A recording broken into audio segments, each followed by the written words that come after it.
કલ્પના કરો કે તમે જંગલમાં છો અને અચાનક એક સાપ તમને કરડે છે. મૃત્યુ તમારી સામે આવી શકે છે. શું તમે છોડી દેશો કે તમારી અંદર છુપાયેલી શક્તિ જાગી જશે?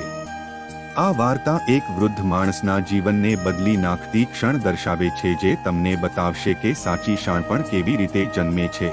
એવું કહેવાય છે કે શાણપણ પુસ્તકોમાં નથી પરંતુ જીવનના અનુભવોમાં છુપાયેલું છે. એક નાનકડા ગામમાં રહેતા એક વૃદ્ધની વાર્તા તેનું સાચું ઉદાહરણ છે. લોકો તેની બુદ્ધિમત્તાથી પ્રભાવિત થયા. તેમની શાણપણ અને દૂરદર્શિતાની દૂર દૂર સુધી ચર્ચા થતી હતી. એક દિવસ ગામના એક યુવાને હિંમત ભેગી કરી અને વૃદ્ધાને પૂછ્યું, તમે આટલા બુદ્ધિશાળી કેવી રીતે બન્યા? તમે કોઈ વિશેષ પુસ્તક વાંચ્યું કે કોઈ ગુરુને મળ્યા? વૃદ્ધે હસીને કહ્યું, દીકરા, શાણપણના પુસ્તકો લખી શકાતા નથી. તે જીવનના પાના પર લખાયેલા છે. એક વખતની વાત છે. હું જંગલમાંથી પસાર થઈ રહ્યો હતો. અચાનક એક સાપે મને ડંખ માર્યો. ઝેર ફેલાઈ ગયું અને મેં વિચાર્યું કે હું મૃત્યુ પામીશ. તે સમયે મારા પર મૃત્યુનો પડછાયો છવાઈ ગયો અને મને કહ્યું, આને ચાવો. મેં પણ એવું જ કર્યું અને ધીમે ધીમે મને રાહત મળી. યુવકે કુતૂહલવશ પૂછ્યું, તો તમે ઋષિ પાસેથી જ જ્ઞાન શીખ્યા? વડીલ હસ્યા અને બોલ્યા, ના દીકરા, ઋષિએ મને ઔષધિઓ આપી, પણ હું જાતે જ ડહાપણ શીખી ગયો.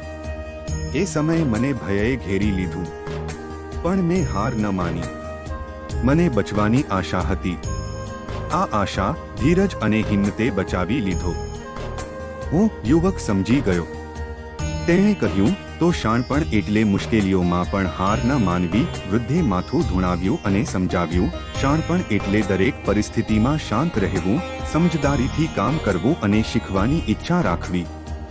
આ ગુણો કોઈ પણ મુશ્કેલીનો સામનો કરવાની શક્તિ આપે છે. યુવક મનમાં વિચારવા લાગ્યો કે બુદ્ધિની ખરી કસોટી તો મુશ્કેલીઓના સમયે જ થાય છે.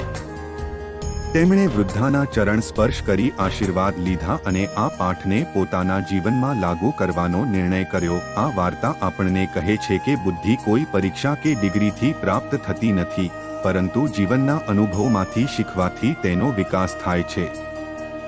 જ્યારે આપણે મુશ્કેલીઓનો સામનો કરીએ છીએ અને તેમની સામે લડવાની હિંમત એકત્ર કરીએ છીએ, ત્યારે જ આપણી સાચી બુદ્ધિ જાગે છે. તેથી આગલી વખતે જ્યારે તમે કોઈ મુશ્કેલ પરિસ્થિતિમાં ફસાઈ જાઓ છો, ત્યારે યાદ રાખો કે આ ક્ષણ તમારી બુદ્ધિને તીક્ષ્ણ કરવાની તક છે. તો મિત્રો, તમને અમૂલ્ય જ્ઞાનની વાર્તા કેવી લાગી? શું તમારા મનમાં ક્યારે પ્રશ્ન થયો છે કે વાસ્તવિક જ્ઞાન ક્યાંથી આવે છે? કૃપા કરીને અમને કોમેન્ટ બોક્સમાં જણાવો. જો તમને આ વિડિયો પસંદ આવ્યો હોય તો લાઈક, શેર અને સબસ્ક્રાઇબ કરવા વિનંતી. અને હા, બેલ આઇકોન પણ દબાવો જેથી કરીને તમને અમારા દરેક નવા વિડિયોની સૂચના મળે. આભાર.